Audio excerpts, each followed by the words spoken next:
proposing is that we, for the last 10,000 years, have created a flat Earth, or at least conceptually, and that's because we flattened our imaginations, and we need to reclaim synergy. So the term synergy, does anybody know what it means? In harmony, yes. Yeah, the original Greek word just means working together, so it sounds a very simple idea. 2 plus 2 equals 5, John. Well, that's usually how people say it. But it doesn't quite explain it. But you're quite right. You're quite right. It's a hidden bonus that comes without having to have the profit. You know, we live in this world of number crunching, and this has been going on, as I say, for probably 10,000 years of agriculture and reduction of diversities, reduction of dietary varieties. That's left us with the idea that monocultures are beautiful. People seem to like, when they go past treeless pastures of one culture, they seem to think it's beautiful. I don't understand that. Because it wasn't that long ago that we had the clearances and we had more trees. So what's the cost of having this culture of monoculture? We all understand the capitalist system, which is thriving on mowing and putting pesticides and insecticides. But these do have a big impact. Fertilizers producing methane, which is worse than CO2 in terms of the carbon footprint. We've killed lots of insects by having these lifestyles and cultures. So the paradigm change is very important. How do we do what Claire just has done in the prison, but across the board? And it's partly aesthetic, so it is partly how we look at things and see the beauty in them, which that's another topic in itself, maybe. Has anybody noticed recently they brought back the Resolver weed advert on TV? It was here a few years ago, but it's come back. Can you see these disgusting things that have come through that concrete? I mean, how dare they? What's the point of this stuff? It's alive. Why would you want that when you've got concrete, which is 8% of our carbon emissions across the planet? I'm being ironic. So how do we get around this? Oh yes, I thought I'd just turn a little bit of art. Here's Food by Burger King next to Pest by Albert Dürer, whoever he was. And this is partly what I mean by flatland, by the kind of notion of how we've divided the world into categories. So we have the notion of meat and pests. We could do the same with plants. We could see, which are pests and which.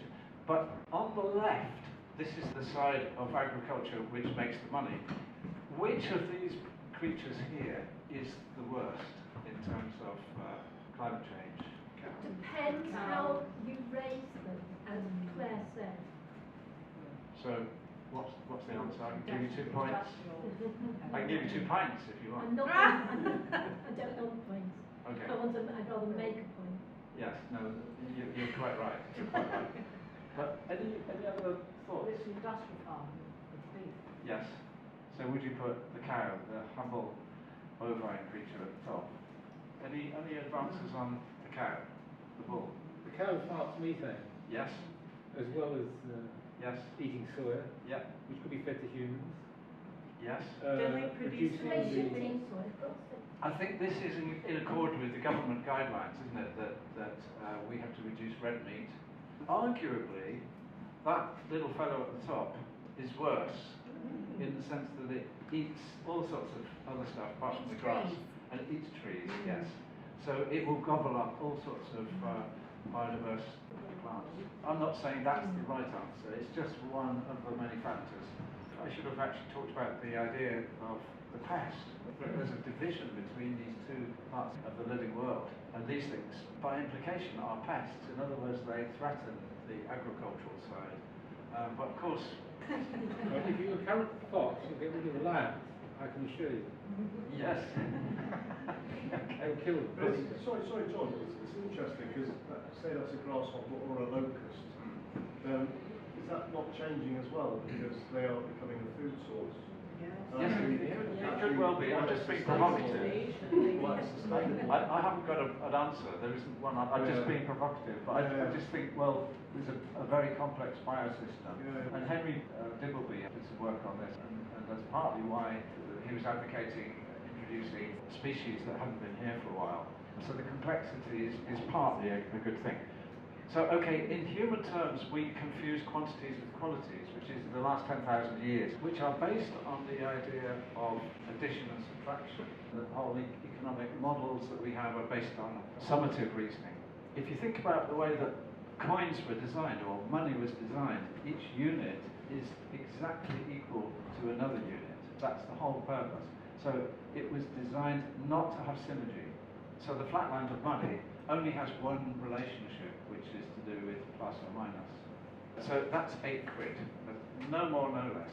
But on the other hand, if you have any other entities, then you have a number of relationships between each of them that make sense. And obviously, it's up to you and how creative you are, what those might mean. So this is a little insight into the ecosystem and how it works. It's opportunistic. And I've thought of them in pairs, which of course it's not. It's more than pairs. There are many different relationships that are going on in this ecosystem. And the interesting thing about synergy, unlike addition and subtraction, is that if you have two things, let's simplify it and say there's two things that produce a synergy, you don't have to have beneficial assets. You might have two negative assets. I mean, in this case, poisons, two poisons. And I guess everybody knows what they produce. Salt, not that good for you if you have too much of it, but it is an essential part of the diet. And the same applies to other forms of synergy. Here's another example of an interesting one to do with prisons and unwanted dog population and prisoners who are locked up 23 hours a day. If you put the two together, unwanted dogs and prisoners, maybe there are synergies. I'm not saying that they are necessarily good. And in fact, that is one of the hallmarks of synergy. Buckminster Fuller defined synergy as the behaviour of whole systems unpredicted by the behaviour of their parts, which is one reason why we don't use synergy, because it's harder to design. We have to be opportunistic. So one of the great things about synergies is that you can create opportunities and then allow people to choose from those opportunities. Another example in nutritional terms is just the synergies of the tomato and the cooking process. If you cook tomatoes, you enhance the nutritional properties. So that's pretty straightforward. It actually means that tin tomatoes are not necessarily that bad for you. This tin here, where's it from? Oh, it's from Italy, probably China. But never mind, it says Italy on the tin. But it will still have nutritional properties. If you're cooking a sauce and it's losing its flavour, if you just add one fresh tomato, it will come back again. So these are synergies that are quite useful. Everybody, I think probably everybody knows now about the 32 plants that we should have a week. And again, that sounds very daunting, particularly in a prison context. It's more than a summative process. We can't really understand it. In fact, there's 435 pairs. One of the benefits about this is that you don't necessarily have to go out and buy farmers market produce. You can actually get tiny amounts of this. The gut seems to like the diversities without necessarily having massive amounts of these things. The main thing I was going to talk about, which is a thing called the Three Sisters. So I've added a fourth, which is very well known as well, which is a bee plant. If you grow these three things together, which is customary in the Southern Hemisphere, then you get a number of synergies. The cornstalk can be a trellis physically for the beans to climb up. The beans fix nitrogen from the air into the soil, and the wide leaves shade the ground. And then, of course, you've got attracting the bees, so that you get the pollination.